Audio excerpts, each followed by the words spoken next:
another edition of Eye on Education. I'm your host, Doug Beals, and I'm here in the studio today with Jillian MacGregor. Welcome, Jillian. Thank you. So why don't we start by telling me a little bit about yourself. I know you're a senior at Nashua High School South, so why don't you tell me, your high school experience? So I think I took a very individual approach to my whole 4 years at Nashua South. I kind of wanted to do everything and anything that I could while still maintaining kind of a path towards my college career. So I've been involved with band all 4 years and drum major for the past 2. I've participated in sports all 12 seasons of my high school career. I've been active in academics and honor societies with AP classes and stuff like that. And I've kind of tried to take all that South has to offer and make it my own and do what I want to do while still being able to do stuff outside of school and kind of take my own path. So you've been very busy, very busy. What have you enjoyed the most probably during your high school career? I don't know. I think I've enjoyed being busy because it keeps me productive and doing things. But I've liked pretty much everything I've done because I've done it for all 4 years. Band has been a huge kind of stress relief for me in a way. Sports has been about meeting new people and the teamwork and all of that. And then just being in class and stuff like that, learning about all these different subjects that I'm not necessarily going to study in college, but I get to kind of test out and see if I want to dabble in it later on. So I hear you were a drum major. Yes. You are a drum major. Yes, I still am. And so you've marched in the band, and you play what instrument? So I play flute and piccolo in the marching band, and then piano by myself, kind of on the sides. Piano too. Fantastic. I love piano. Yeah. What about sports? What's your favorite sport that you played?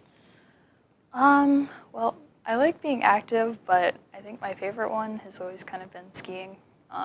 Even though it's freezing cold and I'm not the greatest with cold, it's just fun to go out. I love the snow. I'm a New Englander, so I love being around it and being able to go out and spend the afternoon out on the slopes and just get some fresh air. It's great. So you like all 4 seasons? Yes. A true New Englander. That's awesome. So let's talk about Girls Who Code. This is exciting. You're wearing this T-shirt, yes, Girls Who Code. I think that's great. Tell me all about that. So this was started in October. It's a national organization, and I was able to establish a chapter at the Boys and Girls Club of Greater Nashua. This was after I had run some programs there beforehand for the past couple of years. And Girls Who Code is meant for 6th through 12th grade girls, and kind of gives them all of these resources to be able to learn how to code, but also we have a component of it that we have spotlights on different women throughout history who have been involved with math and science, looking at those role models, and kind of just learning how to code, but using it in a kind of a project way. And so at the end, we're trying to done a couple projects in order to kind of get ourselves out there, have a way for the girls to be working towards something, so they're not just learning how to code, they're learning how to code for a reason. How many girls are involved in this program? So there's about 12 to 15. It's a long program. It's from October to May, so it's a big commitment to make. But the girls who are there are working hard, and some of them have been with me for 2 years now. So it's been a great experience. What do you code? What do I code? What do you code? I don't know. I mean, I've been doing a lot of teaching lately, more than coding myself. but I'm taking an AP Computer Science course right now. And I code mostly in Java, but I have dabbled in HTML and CSS and even Common Lisp, which hasn't been used in a very long time, but that was this past summer at a program I went to. So. Now, you do this at the Boys and Girls Club, Mm-hmm. and tell me a little bit about your experience with the children there. How old are they? So the girls I teach are anywhere from 5th grade to about 10th grade. And so I started out there fall of my sophomore year. I had a knee injury, so I was out for the rest of my cross-country season. I kind of didn't really know what to do with myself. And so I was able to work with the first all-girls, first Lego League team there.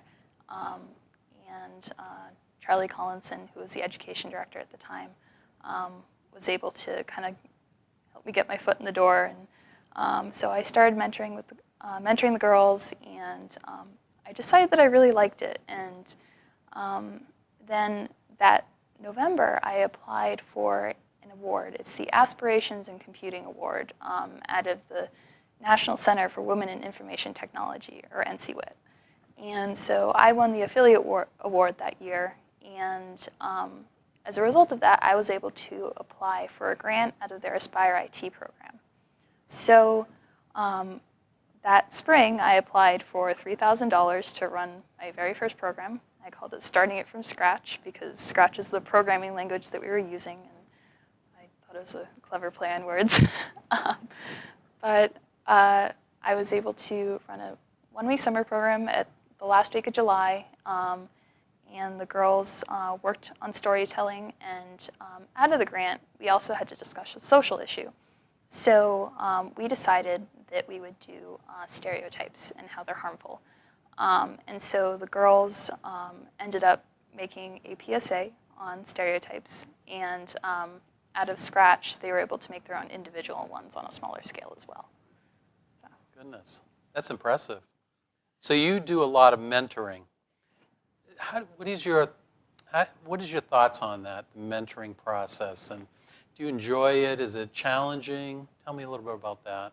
I think it's important. When I was just going to enter high school, I participated in a 5-week program called the Artemis Project down at Boston University. And it was for 25 girls in the Boston area. I was the only girl from New Hampshire. And so it was taught by women in their graduate program. And so that idea of what's called near-peer mentorship, where the person teaching you and mentoring you isn't too much older than you are. That way they can kind of connect with you because they've been in your shoes not too long ago. So it's kind of a way to say, or to be a role model, but also be a mentor at the same time. So that was my kind of awakening of like, oh, there's 4 girls in front of me who are getting their masters in computer science or mechanical engineering, and yeah, I can do that too. So you've been involved with STEAM. yes. What does STEAM stand for? So there's STEM and there's STEAM. So STEM is science, technology, engineering, and math, and then A is the arts. So I wasn't too, well, I was somewhat big in the arts because of band, but a summer program I attended up at St. Paul's School in Concord, it's the Advanced Studies program, I decided to take the artificial intelligence track and do an intensive study of that subject for 5 weeks.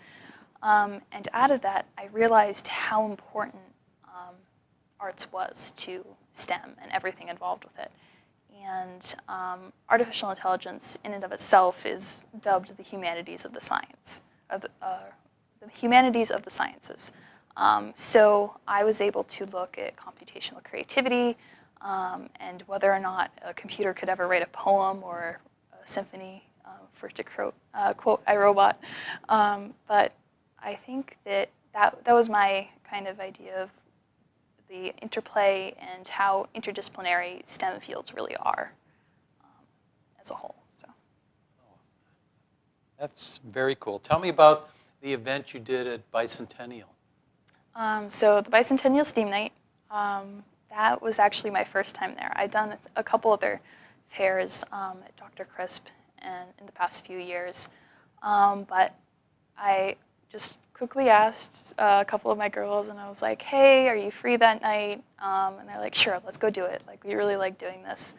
And so we just put together a couple projects with Spheros and Ollies. They're Bluetooth-operated robots. You can use your smartphone to control them. Makey kits that are an introduction to circuits and human-computer interaction.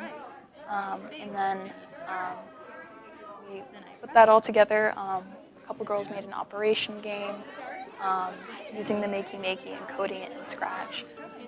And just kind of making it a fun way to present what we've learned and show it to the younger kids. So they say, oh, well, there's girls in middle school doing this. Like, I can do this too. So it's continuing that near-peer role model and really being able to bring it to the next level. So. Is that operation game, is that like that game with the guy you do the operation? Yes. I never could do that. I always tried to do it and hit the side every time. So that's really difficult. Yes. So you can actually code that. Yes, you can. Wow. What do you need to code? What do you need materials to code?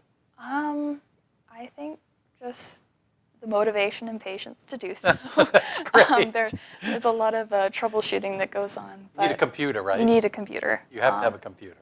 But yeah, I mean, all you really need is kind of just, there's online resources everywhere now. You could probably look up Python 101 and find something on the internet. It's quite amazing how much has come up in the past couple of years. But it's pretty easy to get started, and even on your phone you can do it. Even on your smartphone? Mm-hmm. Yes. So App Inventor, developed by MIT, you're able to actually create your own apps on the computer, and then you hook it up to your Android phone, and you can actually see your app being made as you code it. So that's impressive. Yes. Wow. Tell me about the NCWIT. What is that about? So that was, or it is, a national organization. They're funded by all of the big companies you could probably think of, but their whole mission is to get more women into STEM and to bring that gender gap up to 50-50, especially in computing. So they offer the Aspirations in Computing Award, which allows girls to win at the affiliate level or the national level. I've been a national runner-up and a national honorable mention the past couple years. But there's been some other girls actually this year who have won as well as Lorna Spargo, a teacher at Nashua South. She won the Educator Award this year, which was pretty amazing. So we've had some great representation from Nashua. But their whole mission is just awesome, and I've been very proud to be a part of that organization, and it's been a great experience. So that is wonderful. Tell me what your future plans are. Now you're going to graduate in a month. Mm-hmm. Where do you go from here? I know it seems short, right? Yeah, it does. Wow. Where are you going to go from here? So I will be attending Olin College of Engineering. They're a tiny little 350-person school in Needham, Massachusetts. And their whole model of engineering is project-based. So they kind of do away with sitting in class trying to learn all of these concepts, and they try to apply it as you're learning it to a real-world kind of application. And their curriculum model is very new. They change it over every couple of years so that they're always being able to keep up with the industry. And I think that's really awesome. The small school size allows for them to really care about their students. And they have a machine shop available. They have all of these kinds of things. They're very encouraging as to what their students want to do. So if you want to take a leave of absence and do your own startup, you're perfectly welcome to, or go study abroad or anything like that. But it's a great community. It is 50% women, so that's always fun. How many percent? 50%. 50% So it's women. 50-50, which is pretty much nowhere else that you'll find. But yeah, I'm really excited to be going there next year. So they have a machine shop. That's pretty cool. Yes. So you ready to get hands-on dirty and make stuff? So I always said I was a computer science kind of person, and I am, but I think I've always been more about the application of computer science and the integration of hardware and software, because you can't have one without the other. So while I am interested in the software side, as you can probably see, I do have that want to kind of learn of like, how do I take something and make something out of it? So I was always the girl who was stealing my brother's Legos and getting Legos of my own to build and play with and stuff like that. Yeah. What are your future aspirations after? Do you have anything beyond that you think of, or? So I eventually want to go into artificial intelligence. So things in robotics, computer vision, human-computer interaction.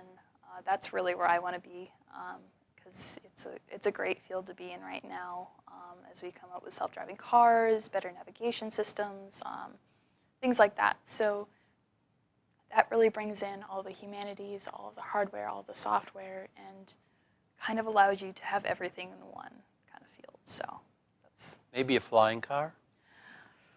I'm afraid of heights. I would really like a flying car. Yeah.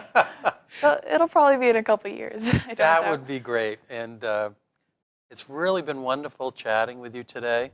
And I really appreciate you coming on the program. And we'll be right back with more on Eye on Education. So stay with us. Thanks.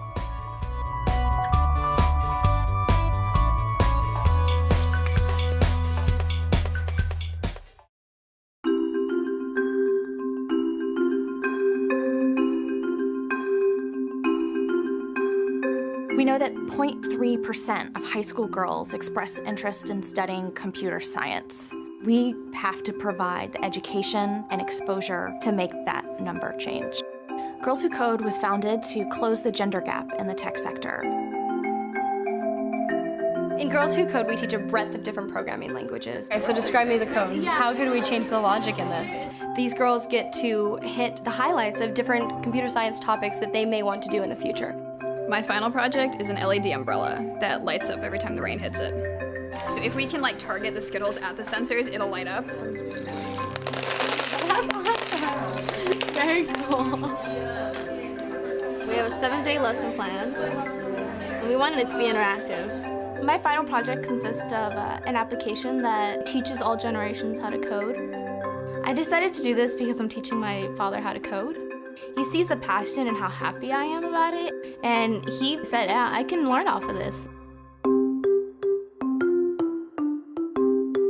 I got a bachelor's in computer engineering, which was a lot of software and some hardware. Listening to all the speakers and their stories was really inspirational because I got to see how what I was learning would really benefit me in the future and how it can really be transferred into my career. These young women have the opportunity to be mentored by the leading female technologists in the space. They're traveling to Intel, visiting tech companies. That's inspiring. Intel has a strong focus in supporting girls in the areas of STEM because we know at a certain point they tend to drop off in the education system. So for us to be able to inspire girls to stay with it, we know that we're inspiring the next generation of women that will be working at companies in the technology field. When women have technical skills, the products and innovations that they create help our communities, they help our families, they solve global challenges. Girls Who Code has changed my entire perspective of computer science. In the media, computer science is really portrayed as a field that's only for men. Before I came to this camp, I really had no idea what like software development was. Girls Who Code gave me the skills that allowed me to land an internship at UC Davis. It really has inspired us to create our own apps and create our own projects with computer science. Now I'm not afraid to pitch my own idea to a boardroom. I'm confident that I can just walk into college and not be scared of failing. If you look inside, you can find your voice. If you look inside, you can program something amazing. If you look inside, you can teach someone you love. If you look inside, you can leave a legacy of strong women.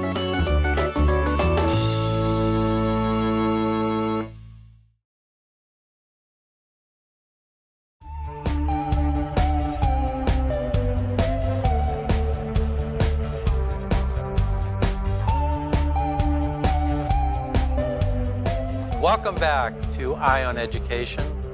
Again, I'm your host, Doug Beals, and it's a pleasure to have William Ivers with me on this segment. Welcome, William. Thanks for having me. So why don't you tell me a little bit about yourself? Well, I guess I'm a teacher first, which is why I'm here, and I've been teaching at Nashua High School North for about 9 years now, and I teach various courses from AP Literature, Film Studies, Creative Writing, Freshman Writing, and just have a lot of fun doing it. And I would say I'm I'm a creative person. I love to write, make music, make art, and I have various writing projects happening. I'm often creating music, and I just love to create. And not sure how much you want to know about me right now, but that's the gist of it. I teach, I'm creative, and I'm just loving every minute of it. That's great. Where'd you go to college? Undergrad, I went to UMass and Lowell, and then grad degree, I went to Riviere, so very local. Yeah. Why did you get involved with teaching? What made you want to teach? Good question. I really started off as an art major. I envisioned myself as someone who would paint and just create artwork. I was more in love with just the painting part of it, but there seemed to be very much a commercial bent on the major there, and it just wasn't for me. And I just, as someone who just always loved literature, loved to read, it just made sense to major in English, and that led to teaching English. And it's just, it's great. I had many great experiences with English teachers. I just always loved English going through high school, and English social studies. I just always loved stories, and that's just what it's meant to me. Just stories, whether it's through music, through literature, just the love of story. And now I get to sort of get students, get younger people, hopefully to fall in love with stories and the art of writing. It's been a lot of fun. So what is your way with students to get them to learn? What's your secret? It's tough, I think you have to love the material first, because students they're very intelligent. They know whether a teacher loves what they're doing or not. And so I have to constantly make sure that I'm in love with the material. If they can see that, if they can see that I'm passionate about it, I think it's going to rub off. So if the day I'm not interested in the material is the day I retire or move on to something else, which is not going to happen, but I just have to constantly love the content. So that's one, I think many things I can talk about. I think that's the key ingredient right there. That's exciting. What about film studies? I know you teach that. Mm-hmm. So what films do you like teaching about? What are your favorite films, maybe? How's that? Another difficult question, because there's so many I could go down the list. But in film studies, it's an introduction to film studies class. So we do our best to teach them the basics, the classics, the timeless. Often from the American Film Institute list, we're not restricted to that, but often they do end up on that list. Films like Citizen Kane, Casablanca, Wizard of Oz. So we would call them the essentials. You in order to move on to some of the other things, a more comprehensive film studies course, you got to know the basics. So we can't get to all the basics, but we try to visit many of what we call the essentials. again, on the waterfront, you know, maybe some Hitchcock classics as well. So personally, I love Orson Welles as a director, so you know, many of his films, of course it sounds cliche, but Citizen Kane is really up there on my list, but even some of more of his obscure works, you know, Chimes at Midnight, The Magnificent Ambersons, those are some of my favorite films. I love foreign film as well. So You speak another language or understand?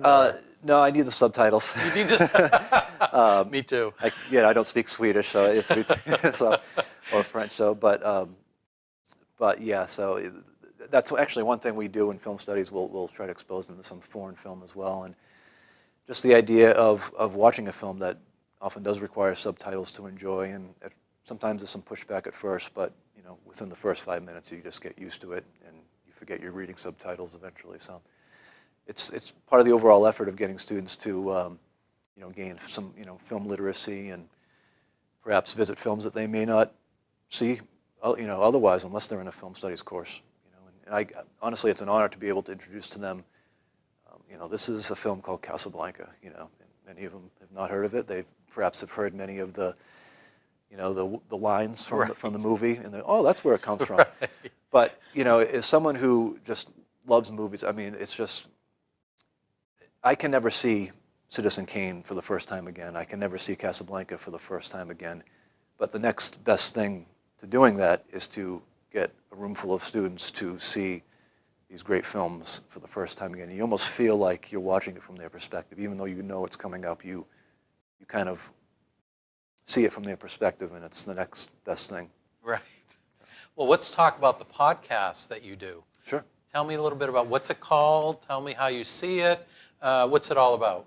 Yeah, well, we spent a lot of time trying to come up with a good name for it, and it's not easy, but we settled on the Classroom Critics podcast. And I think it's a good name because everyone involved, we're all teachers who love film, we're film buffs.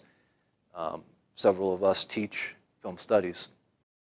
And we actually podcast from classroom, often after school, and sometimes at the SNU campus where I also work. And yeah, what we do is we talk about the classic films that the students are watching often in film studies.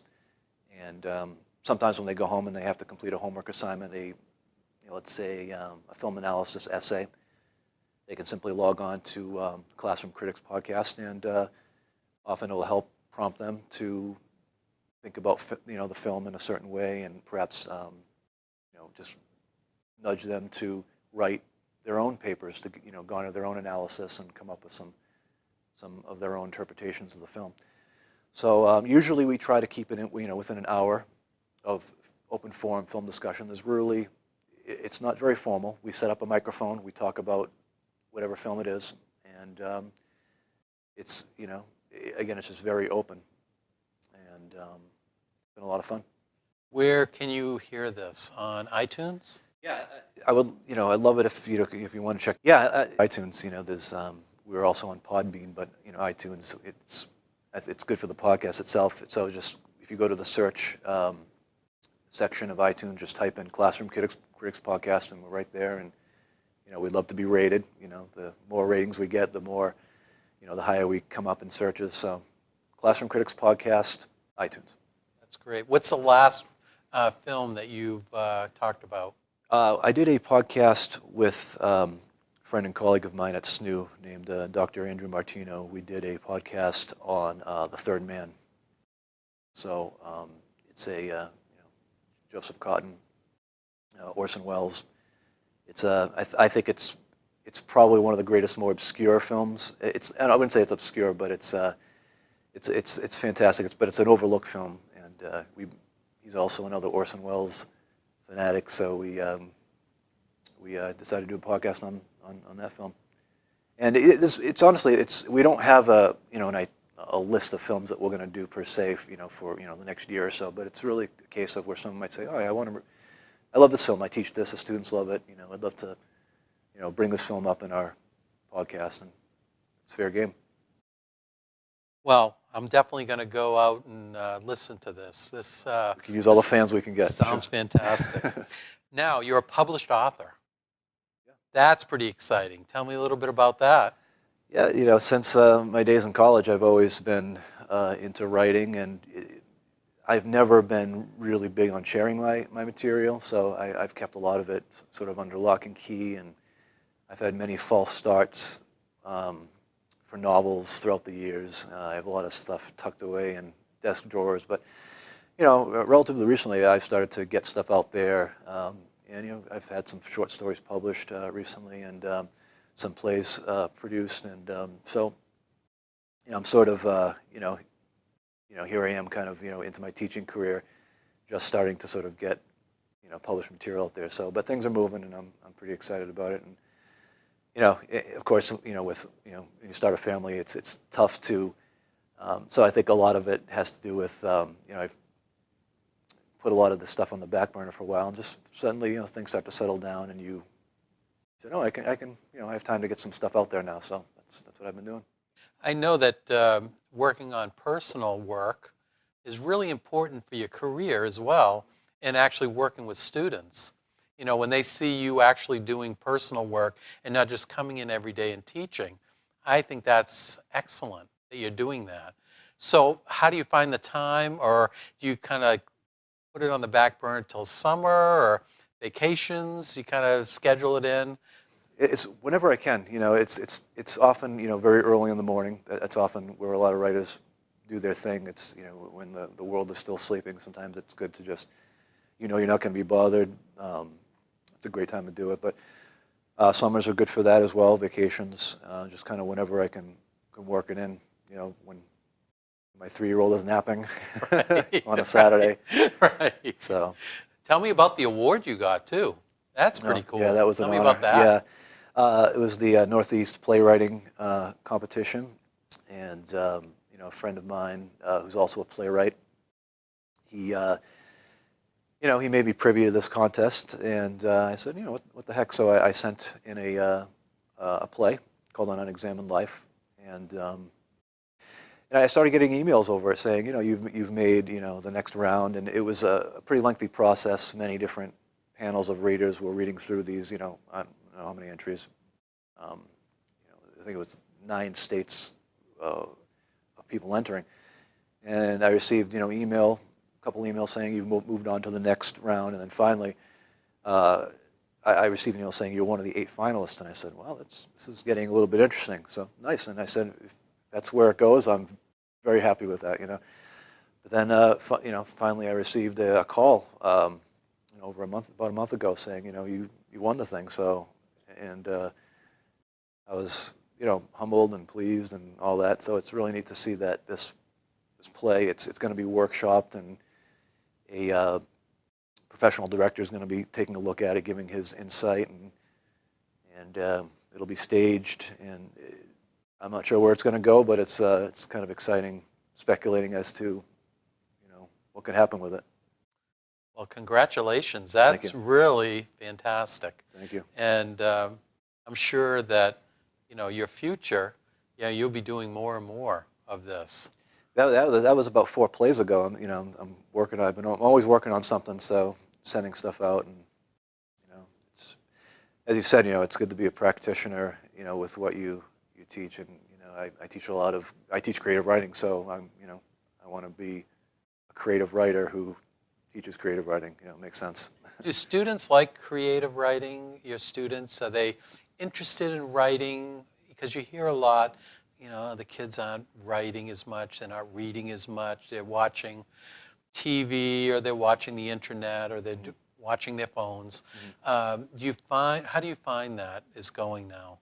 I find they're very open, and I think it's just natural that we write better when we write about what we know and what we love. So when it comes to creative writing, you know, they are often very open to it.